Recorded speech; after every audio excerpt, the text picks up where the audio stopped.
Picture this.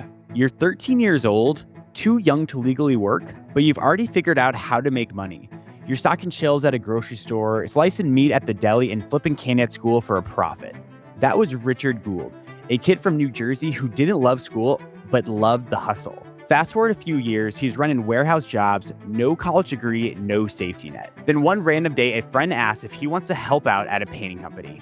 That simple, sure, why not, turned into a career. Within a few years, Richard buys the company from his boss, builds it up, and then sells everything to start over from scratch. New city, no connections, and just a few $100 to his name. I'm Ryan Atkinson, and this is the Upflip Podcast, where we uncover the secrets of building and running successful businesses. Today, that leap turned into Richard's Painting, a franchise with over 20 locations and big plans to hit 100. So how do you go from scraping paint off walls to running a national brand, and how can you start your own painting business with less than $1,000? We're going to cover that all in today's episode. So Richard, thank you so much for being here. So excited to have you on. Thank you for having me. I've been looking forward to this for a while.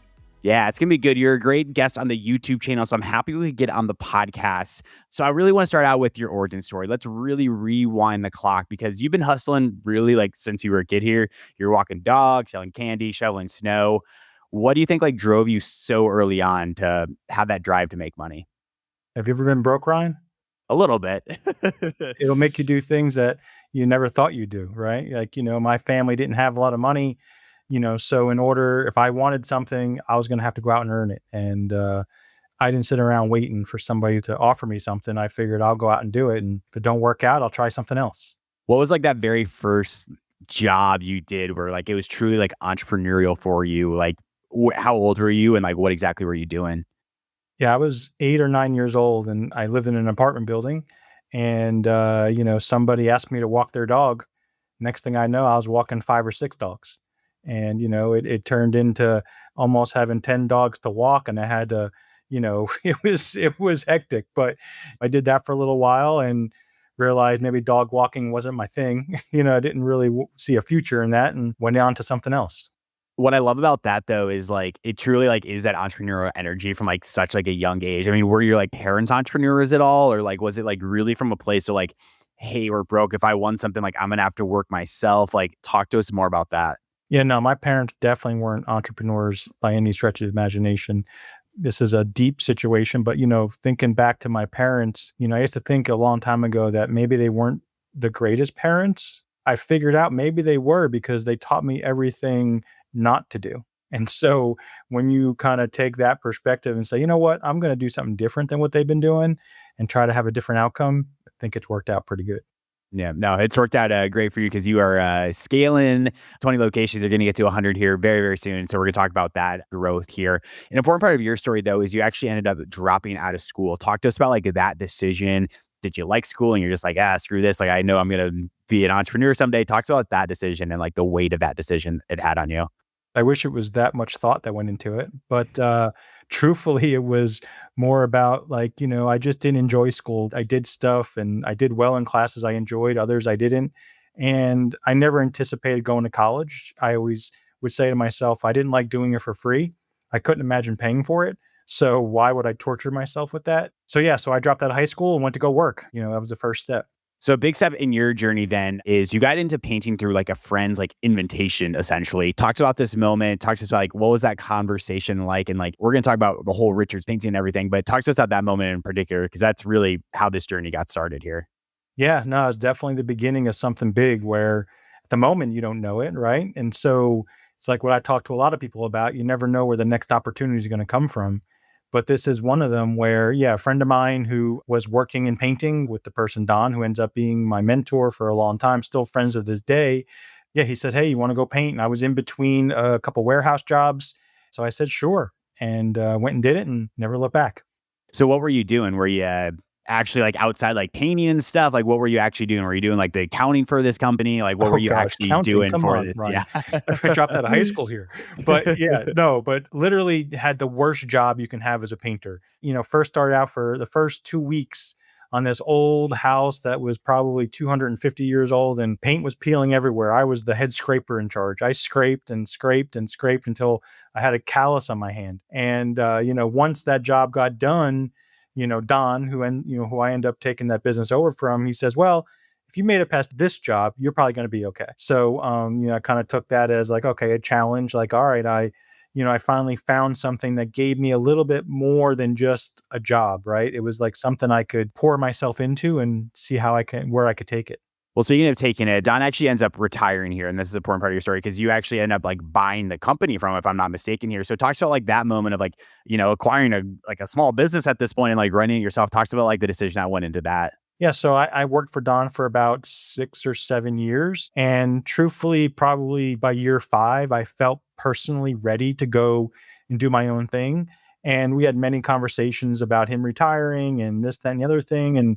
And it was like, okay, I had to make a choice. Was it worth it for me to go out on my own and try to do that from nothing? Or was it going to be better to take over a business that's been established for 40 years, start out at the top of the pricing structure, and be able to go from there? So I was patient and I waited an extra 2 years and took the business over from him, and it really worked out well.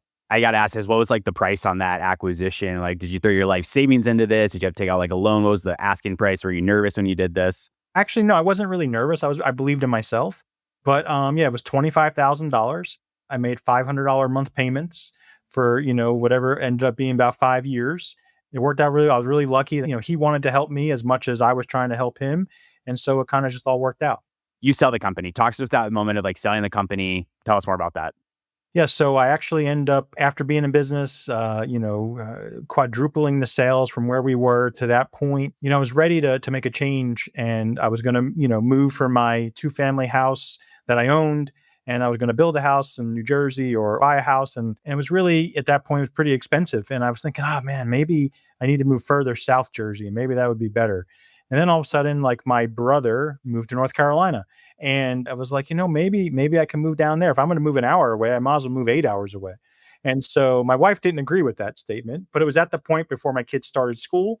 And I was like, well, if we're ever going to do it, it's going to be now. So luckily, one of the kids working for me was in a position where his grandparents had left him some money.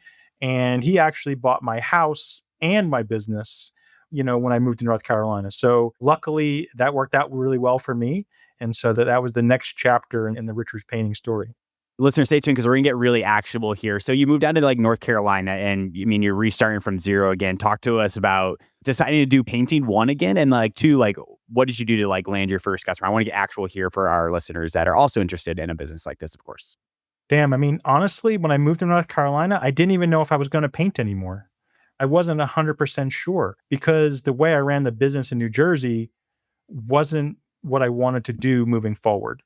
I was very much involved in the business, working in the business, and you start to feel like, man, this is just a lot of work, right? And so I thought if I was going to start a business over again, it was going to be run differently. And so when I first got here, I moved to North Carolina without a plan. I just moved. And I thought it was a good area where we were and it was going to work. But truthfully, when you start a business without any sort of knowing anybody, even having experience in painting, it's still really hard to get a business up and running with no connections. So that was, where my mindset really changed of how this was going to work. Most people spend months, sometimes years, just thinking about starting a business. But what if you could do it in just 10 days? That's exactly what the 10-day business launch plan is designed for. It's a step-by-step roadmap that takes you from idea to real operational business in just 10 days. Click the link in the description below and get ready with your business. So let's just say, you have no customers and stuff. I want to get actual for people here. Like what you know now, like you've been in the painting industry, like you've grown 2 brands essentially. Like if someone has less than like $1,000 right now, what's like the bare minimum they need to like actually get started? Talks about like those startup costs someone would need to like replicate a painting company like what you built.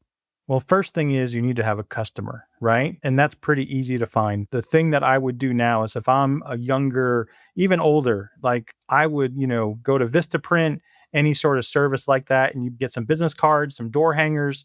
You spend $300 and you've got 1,000 door hangers and 500 business cards, right? That's all you need, right? You go out and start knocking on people's doors, especially ones that look like they need painting. That'd be a good start. But pressure washing, believe it or not, even though we do pressure washing and painting, it's a really good way to lead in because it's a low price point, right? You can walk in and you can say, hey, I can pressure wash your house for $300, right?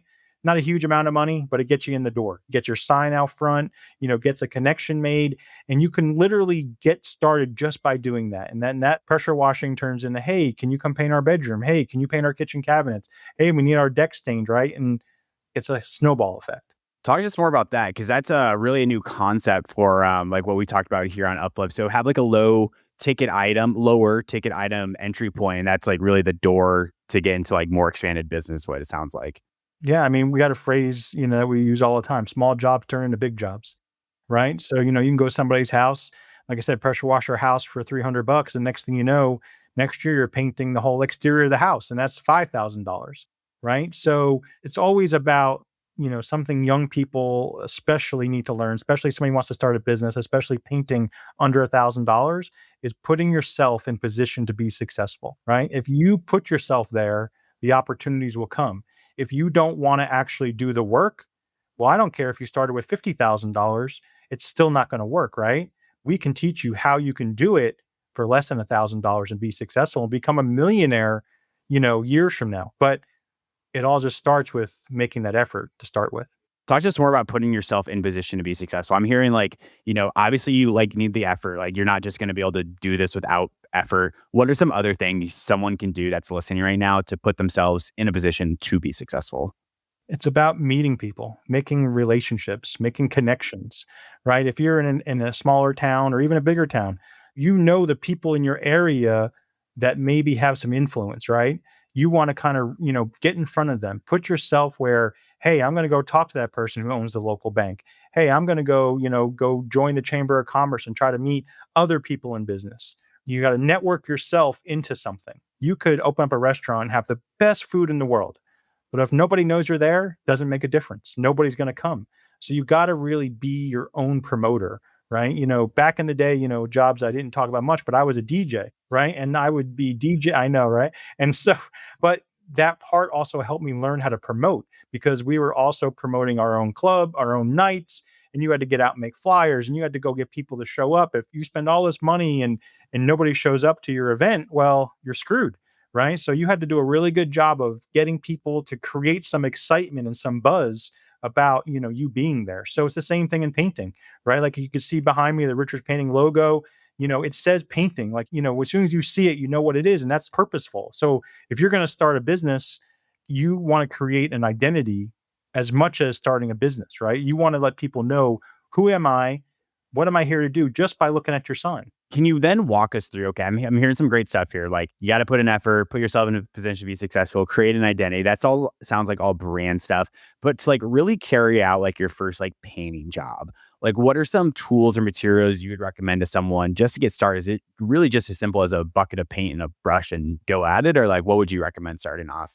Yeah, it can't be any simpler than that, right? You get a paintbrush, a drop cloth, a roller frame, a roller cover, and you're ready to go, right? I mean, it's not much more complicated than that. Sure, the first couple jobs and you take on jobs you can handle, right? A lot of people make a mistake where they're like, "Oh, I got a job to paint a warehouse." Well, what the hell are you going to do? How are you going to do that? Right? Like you don't even have the tools, you don't have the resources. It's just impossible. I think a lot of people want to be here before they start here, right? So I think being realistic and saying, hey, let me build these steps up to get to that warehouse so that when I do get that job, I can actually perform. I mean, because, yeah, build the identity, build the brand, do all those things. But if you show up and fall on your face, well, then all that work was for nothing. You want to work your way into relationships that are going to help you be successful. Make sure these jobs that you take on, you can actually accomplish. Don't take on a job that's just out of your wheelhouse and the chances of you succeeding are so low, it's going to make you look bad, right? And so I think that's the number one thing you got to really consider.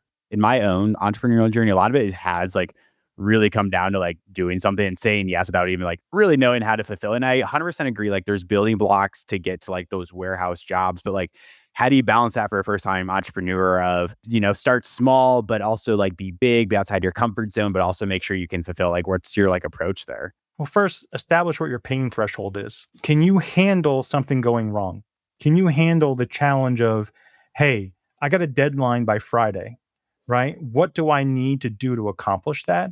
Right. And if I feel confident that I can do that, then push forward. If you know you cannot do that, then be upfront with the person. Say, look, I'm going to do my best to get done by Friday, but it might be Saturday. Is that going to be okay? Right. And I think setting an expectation from the beginning keeps you both on the same page. And that this way you're not going to oversell and underdeliver.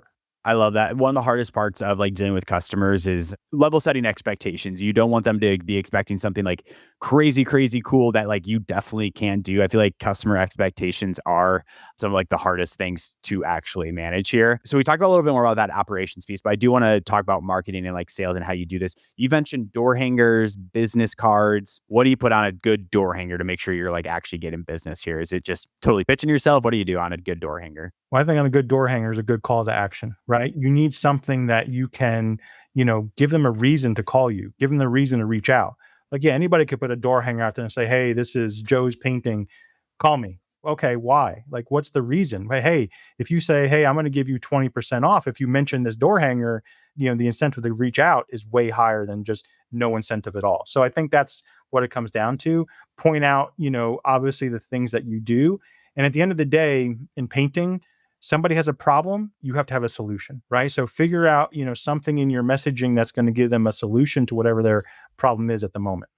Even selling like some of my own stuff, everyone's looking for a deal. So if it's like a 20% off to like really stand out, why are they going to call you? Like, why should they call you? Have a 20% off discount there. But I'd love to talk more like what are some ones that have worked really well for you? Is it discounting? Have you offered like 2 for 1? I don't know if that applies, but what's like another good offer people can consider? Well, in our business, it's not like you know what the price is anyway, right? It's arbitrary. So the 20% discount is just a phantom discount anyway, right? It's 20% off of what? Like, okay, it's what I feel like my worth is, right? So, it's not like you're like at a gas station and you see everybody's prices and you know what you're competing against, right? So it's really just more psychological, right? But definitely the discount has been our number one. It's the simplest way to say, okay, they have all different ways to say the same thing. You'll say $500 off a job, $5,000, or $250 off a job that's $2,500. It's still a discount, right? It's just the way the wording is. I mean, I think you just have to do trial and error, but I think keeping it simple is the easiest way. When you overcomplicate it and put a list of, oh, well, this discount applies to this minus this, you're just confusing the consumer. And why would they want to move forward if they don't even understand what you're saying? I 100% agree with that. We run offers before and like we'll put like it's like legit like 7 things in the offer and they don't convert. But when you make it like a dead simple offer where there's one thing, it always converts better. It goes back to like not overwhelming the potential customer there just because it is such a dead simple offer where people can understand it then like run with it. So we have door hangers. We established that. We just talked about offers. What's another vertical? If you're just getting started early on, let's do some door hangers. But what about like Facebook groups? Do you do any like Craigslist? What are some other like grass bootstrap ways to get customers early on as well? Well, the next steps are establish yourself online, right? Was what we used to say, but now it's, got to create a Google page, right? Claim your Google business page, right? Google My Business.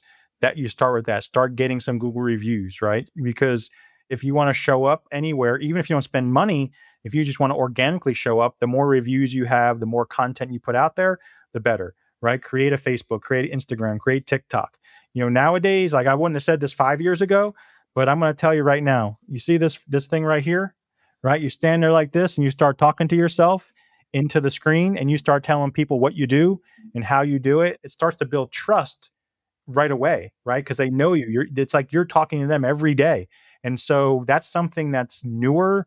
And, even our franchisees right now, we're trying to get everybody on board to start to really use that tool to give them an advantage over people who are not doing it. Have a Facebook, have those things. Then you can create ads on Facebook, on Google, and all those, types of things. And you can do it for minimal cost. You don't have to spend $5,000 a month. You literally can spend $150 a month on a Facebook campaign, $150 on a Google campaign, and actually generate quality leads that you don't need to spend thousands and thousands of dollars on. So that's the next step in the evolution. When should they take that step into like actually like doing that? Is it like when they get 20 customers or could you theoretically do this from like day one? Because some people are going to come in here and they're like, okay, I have Facebook ad like experience. Like I can just kind of throw $1. I'm going to get $3 out. Like, is there a line where it's like too soon to do it? Well, I think you got to look at your finances. I think that's the easiest way to look at it, right? If you have $5 in your account, you can't run a $150 ad, right? So you have to say to yourself, okay, If I'm going to run an ad, I have to make it worth it, right? But you don't want to do is go out and you spend 20 bucks on an ad, said, oh, shoot, that didn't work, right? Because 20 bucks isn't going to get you enough to even make a difference, right? So you're better off getting some money saved up. If you got $500 extra in your account that doesn't go towards anything else, okay, I'm going to take half of that money and now I'm going to start investing in the business back to me, right? Just like equipment, same kind of thing. Like you don't need to go out and buy a paint sprayer the first day. You wait until you have a job where it's necessary to go buy it. So I think there's definitely steps, but I think again, with marketing, with getting equipment, getting social media, doing ads, keep it simple, keep it simple, keep it simple. Don't overcomplicate it. And, it'll naturally just kind of come to you. Really good stuff there. Keep it simple, listeners. Rewind that and hit that on the head if you didn't get that. Keep it simple. That's right. Okay, cool. So we've talked about like operations, marketing, like how to get some customers in and stuff. A super important part of like any home service based company truly is the reviews. Do you have a strategy for reviews? How are you getting 5-star reviews and what's the importance of them? Persistence, right? Most people, you give up, say, hey, can you give me a Google review and never ask again. And usually only 10% of those people are actually going to follow through with it. Not because they didn't like your service, not because you didn't do a good job, just something happened. Next thing you know, next day they forgot and it's over with, right? And so what you got to be is persistent. And a lot of times the best strategy is literally when you're closing out the job at the end, just say, hey, do you mind leaving me a Google review? And they'll say, oh, we'll do. I say, hey, I got the link right here. You want it? I can send it to you. And they can do it right there in front of you. That's the best way to get them to do it fast. Now, if that doesn't work, then you just 3 or 4 days later, you follow up with a text, an email saying, hey, here's a link. I know you forgot, but it's really important. And you keep doing it until they say, you know what, leave me the hell alone. Nobody ever says that, but that's the kind of the spirit you have to have. You just have to have the persistence and not give up. That is really good. Reviews are like so important in like any business, but home services, like if someone Googles you and you've got 10 reviews and you're a 2-star, it deters people. But if you got 500 reviews and you're a 4.8 star, people are absolutely going to love it. Last section here, I want to talk about like reinvesting and like growing past that first like 100K initial investment. Once someone gets like a few like jobs under their belts, like what like should they reinvest in first? I know you were just talking about reinvesting, but like what should they reinvest in first? I'm curious on that one. What I think you have to do is start reinvesting in better help, right? Like, you know what I mean? Like making sure that the help you have is actually help making you look good, right? That's the first thing. Next can be your equipment. That's the next thing to invest in because, the better tools you have, will help make you get the job done more efficiently and better quality. And then the third thing is, investing in yourself, right? Is making sure you're putting that money into the business to help it grow. Like we talk about doing ads and getting a better vehicle. As you're growing, gradually keep improving that business. One of the things you don't want to do is go out, you've got 5 jobs, you made a little bit of money. You're like, man, I'm doing really good, and go out and buy a brand new van, right? That's probably the first thing you could do to put yourself out of business, right? Because you're just not ready for that. So don't be the showboat, be the little tugboat that keeps on going, right? And eventually you are the showboat, right? So I think that's pretty as simple as you can make it.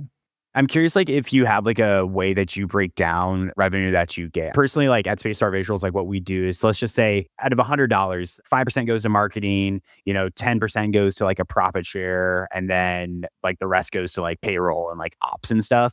Do you guys have like a specific breakdown of like, okay, if I'm going to get $100 in, 50% goes to payroll, 25% goes to marketing, 25% goes to like better equipment? Is there a specific breakdown you have or anything you would coach someone on? Yeah, I think we use some different metrics, right? So every employee, once you start that business getting going, each employee per a 40-hour week, you want them to be generating $2,500 a week in sales, period, right? Now, and the goal is to be at about a 30% profit margin, right? Net profit, okay? Which is pretty good, right? If you are doing $2,500 a week and we have another metric, 10% material versus sales, right? So that means for every $2,500 that comes in, you're spending $250 in paint products and stuff for each job. You're going to be doing really well. That's really the two biggest things that you have to worry about. If you're only doing $1,800 a week per employee and your material cost is, 22%, you're screwed, right? It's not working, right? You got now, okay, once you establish that, how do we fix it, right? What do we do? Is it the prices aren't the right price? Are your employees not getting done quick enough, right? Once you understand those numbers, then you can really build that business. So I think the biggest key after we talk about marketing, investing in yourself, the last thing which should be the first thing, but we're going to call it the last right now, is know your numbers. Understand the money that's coming in and the money that's going out. Because if you don't understand that, you're never going to get to the next level, right? You're always going to hold yourself down because you don't know why you make money. You don't know why anything's happening. So how can you work on that business if you don't understand it? Are you reviewing these numbers like daily or weekly? I will add to this, like I 100% agree with this. And for first-time entrepreneurs, like you need to be reviewing like financial metrics. You need to know right off the bat, like how many leads a week, what's our close rate, what can we expect to like make a week? I love like that metric that you had there. Super, super important. Like, but what do you do? Do you review it like daily, weekly? I would say in our business, what you want to be doing is doing it per job, right? And understanding every job that happens, how did that job break down? How did this next one break down, right? Because weekly or monthly can be not an accurate representation of what's actually happening, but on each job, what your labor was, how much money you spent, and you can tell right then and there, that job, we did a 24% profit. The next job, we did 18% profit, right? So I think you break it down job by job and then And so this way it's not a mystery, because a lot of people, they like to put their head in the sand when they know there's something wrong, but they're not willing to admit it, right? They're not really willing to go get that mirror and say, maybe I'm the problem, right? Maybe it's my fault. And that's, it's a whole nother story for another day, but that's something that people should carry around as a business owner, as a mirror. The story that you have told on this podcast has been great so far. And before we dive into our fan blitz questions, what's one piece of aspirational, motivational advice you give to someone that has, 2 feet right on the edge of the cliff and they're getting ready to make that jump into full-time entrepreneurship? Like, what would you tell them? I would tell you, be prepared to be super busy. Can you handle it? What's going to happen when the dream becomes a reality? Can you handle it? Because a lot of people, the fantasy will be doing it, but they've already talked themselves out of it before they ever start. But I want you to think, well, what happens if this all works? Now what do I do? Because sometimes it's easier to look at the negatives than it ever is to be realistic about the positives.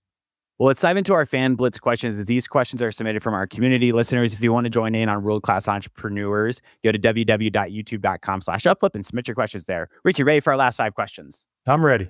Number 1, what's one tool under $50 every new painter should own? Oh gosh, a whiz roller is my favorite painting thing. It's this little 4-inch mini roller. I swear to God, that's the best invention in painting ever. I like it. What's the most money you've ever made from a single paint job? The most money I've ever made. We did a job a few years ago where the total job was $325,000. I think our profit was like 180. Wow. Yeah. That's pretty good. It doesn't happen every day, but that's a good one. So if that did happen every day, I probably wouldn't even be on the podcast, Ryan. That's fair. That is fair. 3 more here. What's one mistake that instantly tells you someone's a rookie painter? Oh, gosh, when they think they're better than they really are. That's as fair as it gets. I like it. Would you rather paint interiors or exteriors for the rest of your life, and why? Definitely interiors, because you don't have to worry about whether it's raining or it's hot or it's cold. And on top of that, the profit margins are better because you have to have more of a skill and have the right type of people to work inside of people's houses and businesses compared to working outside where, anybody can take a paint sprayer and, spray it and move on to the next one. And so it separates you from, 80% of the other painters out there that just concentrate on, doing exterior work that they get done in, one day. Last one for you. If you lost everything tomorrow, what's the very first thing you do to rebuild your painting business? I would focus on marketing, right? Marketing. You can't run a business without marketing. I know old school people will tell you, oh, word of mouth. Well, word of mouth is great. Don't get me wrong. We have lots of word of mouth. But if I relied on just word of mouth, I would never be able to reach the levels that you need to. Richard, this has been a ton of great actual advice in here. So thank you so much for hopping on today. Someone's like, oh my gosh, I want to learn more about Richard. I may even want to franchise from Richard. Where can they learn more about you? Well, you just go to richardspainting.net and everything is right there for you. You can check out our upflip video. And even, if you want to start a painting business for under $1,000, you can enter the how to start a painting business for under $1,000 course and become a member. And, maybe one day we'll talk in person. Listeners, that was a great episode with Richard. 3 quick takeaways for you. Number 1, if you're just starting this business, the best way to get your first customers is with door hangers. Get door hangers is a low-cost way to get 300 door hangers at a cheap price, just be able to put on people's doors to get your first customers. Number 2, what does a good door hanger consist of? Well, it is a good CTA. Have some sort of offer, some sort of discount on there just to give them a reason to give you a call. And number 3, keep it simple. Keep everything simple with your business. That's the best way to be able to actually grow it. Keep your operation simple, keep your marketing simple, keep it all simple. That's the best way to actually stick out with your customers. Phenomenal episode with Richard. And I do have one ask for you. If you guys are enjoying listening to this podcast, please give us a 5-star rating wherever you are listening to your podcast, Spotify, Apple Podcasts, no matter where. Give us a 5-star rating. It helps us get more amazing entrepreneurs and grow the show. We appreciate you all being part of this community, and we hope to see you next Monday. Richard, thank you so much for your time today. Thank you.